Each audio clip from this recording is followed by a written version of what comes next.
Hello friends, welcome to mathematical doctor Surendra Gupta online maths class. Dear friends, जैसे कि आप जानते हैं कि मैं आपको आरजीबी के पेपर के सॉल्यूशन सॉल्व करना सिखा रहा हूं। तो अभी हम बेसिकली सॉल्व कर रहे हैं जून 2026 का क्वेश्चन, जो कि मैथमेटिक्स 2 का था, जिसका सब्जेक्ट कोड था BT202। इसमें अभी तक मैं आपको क्वेश्चन नंबर 1, क्वेश्चन नंबर 2 और क्वेश्चन नंबर 3 सॉल्व करा चुका हूँ। आज हम बात करें क्वेश्चन नंबर 4 के बारे में, और साथ में देखेंगे कि ये क्वेश्चन नंबर 4 जो है किस किस टॉपिक से पूछा गया था। तो क्वेश्चन नंबर 4 को अगर आप यहाँ से देखेंगे तो क्वेश्चन नंबर 4 हमारे सामने है एक्स प्लस वन का whole square y one one. अब बच्चों को यहाँ पर एक डाउट हुआ था कि भाई वाई की पावर वन वन क्या है, तो वाई की पावर यहाँ पे वन वन नहीं, एक्चुअली यहाँ पर डबल डैश लगा हुआ है, प्लस एक्स प्लस वन की पावर वाई की पावर वन, यानी कि y dash y equal to two sine log x plus one. ये जो क्वेश्चन जो है ये होमोजीनियस लीनियर डिफरेंशियल इक्वेशन का क्वेश्चन था, जो कि हमारा 7 मार्क्स का था। यानी कि ये क्वेश्चन भी जो होता हमारे पास यूनिट नंबर 1 से पूछा गया था। इस प्रकार से यूनिट नंबर 1 में अगर हम देखेंगे तो यूनिट नंबर 1 हमारे पास जो 35 मार्क्स की क्वेश्चन की पूछी गई थी। सेकंड क्वेश्चन को हम देखें, solve by Charpit method p x plus Q Y equal to p q, जो कि मैंने जब आपको इंपॉर्टेंट क्वेश्चंस की लिस्ट दी थी, साथ में इंपॉर्टेंट टॉपिक्स बताया, तो उसमें मैंने बताया था कि चारपेट मेथड को अच्छी तरह सॉल्व करके जाइएगा। तो यहाँ पर ये 7 मार्क्स का क्वेश्चन पूछा गया है। आइए वन बाय वन इन दोनों क्वेश्चन को सॉल्व करना सीखते हैं। क्वेश्चन हमारे पास क्या है, सॉल्व एक्स प्लस वन का whole square y double dash plus x plus one y dash plus Y equal to two sine log x plus one. ठीक है, हो सकता है कि ये क्वेश्चन आपको कॉलेज में सॉल्व नहीं कराया जाता हो, लेकिन जो मैंने क्लास ली थी उसके अंदर मैंने एक क्वेश्चन सॉल्व कराया था। क्वेश्चन क्या है, एक्स प्लस वन का होल स्क्वायर। तो यहाँ पर हमारे पास ये क्वेश्चन जो है homogeneous linear differential equation of higher order with constant coefficient से रिलेटिव है। तो इसमें हमें देखना ये होता है कि जो भी हमारे पास डेरिवेटिव होता है, क्या उसमें उतना ही एक्स प्लस वन का फैक्टर मल्टीप्लाई हो।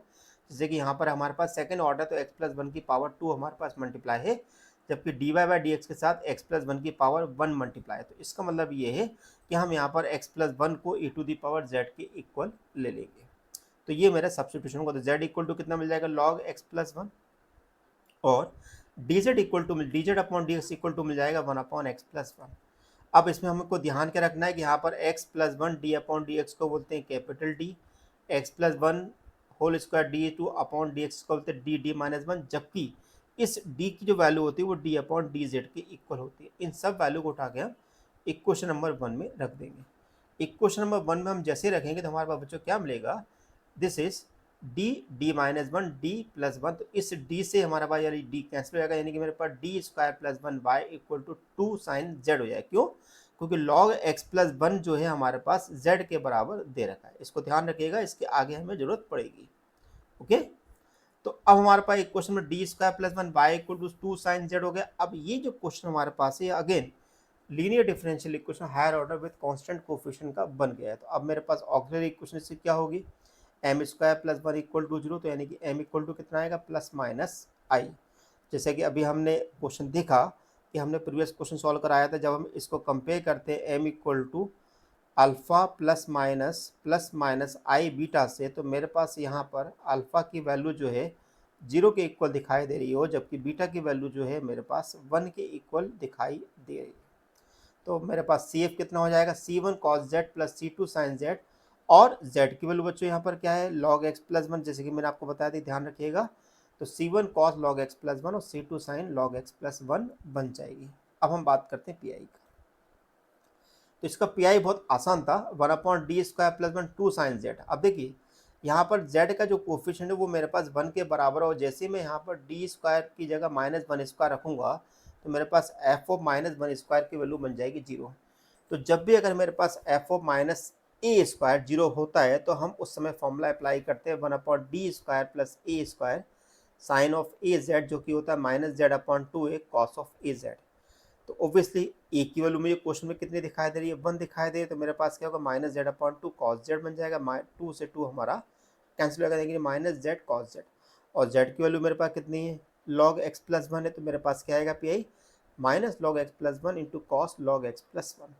अब यहाँ पर मैं केवल सी एफ और पी आई को ऐड कर देना है, तो वही मेरे पास रिक्वायर्ड सोल्यूशन होगा।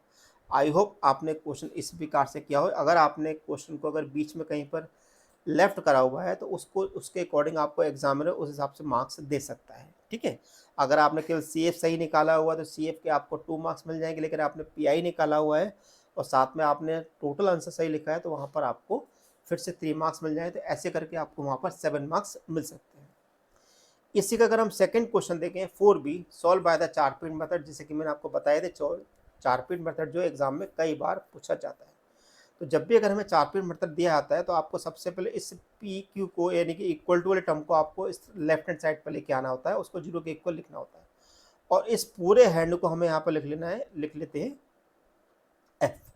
तो एफ इक्वल टू हो गया P x plus Q by minus P Q. इसको एक बार हम एक्स के लिए करते हैं, एक बार वाई के लिए करते हैं, एक बार जेड के लिए डिफरेंट करते हैं, एक बार पी के लिए करते हैं और एक बार क्यू के लिए करते हैं और उसको हम चार पॉइंट मेथड की इक्वेशन के अंदर रख देते हैं।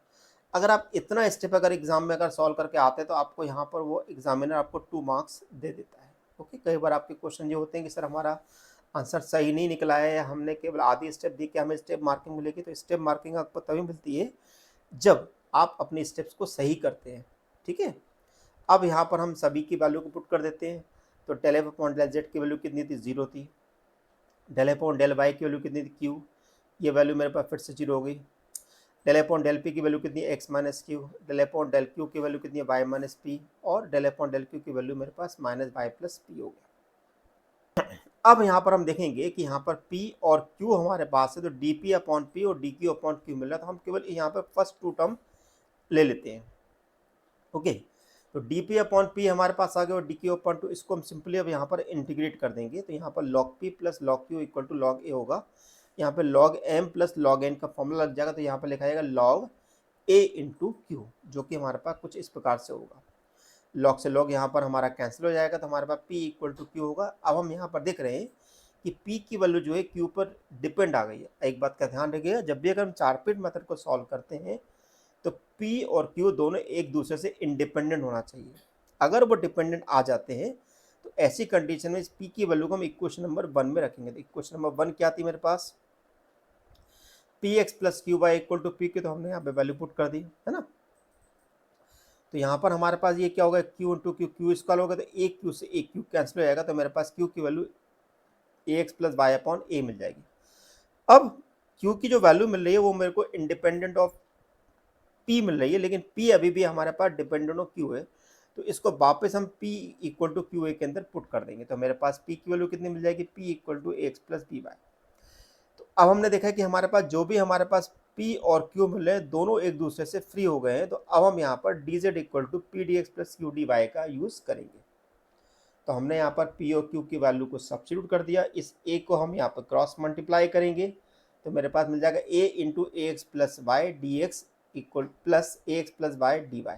अब यहाँ पर ए एक्स प्लस वाई यहाँ पर भी और एक्स प्लस वाई यहाँ भी, तो ए एक्स प्लस वाई को मैंने बाहर निकाल दिया। अब हमें इस टर्म को इंटीग्रेट करना है तो हमने यहाँ पर इसको इंटीग्रेट किया। अब प्रॉब्लम हमारे सामने ये है कि इसको मैं डायरेक्ट इंटीग्रेट नहीं कर सकता हूँ। तो यहाँ पर इस ए एक्स प्लस वाई को मैंने यहाँ पर मान लिया टी। तो जैसे मैंने A x plus Y equal T को मैंने सब्स्टिट्यूट किया तो मेरे पास A D x plus D Y मिल गया, यानी कि मेरे पास ये वाली वैल्यू मिल गई जो कि मेरे पास कितने के बराबर है कि डी टी के बराबर, और ये वाली वैल्यू कितने के बराबर है कि टी के। तो मेरे पास क्या आएगा टी डी टी, और टी का जब इंटीग्रल करेंगे तो कितना आएगा टी स्क्वायर बाई 2, और टी की वैल्यू कितनी मेरे पास है ए एक्स प्लस वाई, यानी कि मेरा आंसर क्या आएगा A Z equal to A x plus Y का whole square upon 2 plus B. ठीक है, तो इस प्रकार से हम यहाँ पे चार पॉइंट के मेथड को सॉल्व कर सकते हैं। अब आप देखिएगा कि आपने कहाँ कहाँ तक आपने क्वेश्चन को सिंप्लीफाई किया। अब मैं आपको स्टेप मार्किंग बता देता हूँ कि आपको कहाँ कहाँ कितने मार्क्स मिल सकते हैं। तो जैसे कि मैंने आपको बताया कि अगर आप चार पॉइंट की इक्वेशन लिख के आते हैं और हमारे पास सारे डेरिवेटिव की वैल्यू को पुट कर देते हैं, तो यहाँ पर अगर आपने इस स्टेप तक सॉल्व किया तो आपको 3 मार्क्स मिल जाएंगे। अगर आपने P और Q निकाल लिया है, तो अगर आपने P और Q निकाल लिया तो आप यहाँ पर आपको 5 मार्क्स मिल जाएंगे। और अगर आपने P और Q को निकालने के बाद अगर इसको आपने सिंप्लीफाई कर दिया है और लास्ट तक अगर आप लेके आ गए तो यहाँ पर आपको 7 मार्क्स मिल जाएंगे। तो इस प्रकार से अगर आपने क्वेश्चन सॉल्व किया है तो आपको स्टेप मार्किंग इस प्रकार से दी जाएगी। आपको मेरा वीडियो लेक्चर कैसा लगा है जरूर बताइएगा। लेक्चर में अगर किसी प्रकार का आपको कोई डाउट हो तो आप लेक्चर के कमेंट बॉक्स में पूछ सकते हैं। आपकी क्वेरी जल्द से जल्द सॉल्व करने की कोशिश की जाएगी। Thank you for watching. मुझे ना डॉक्टर सुनील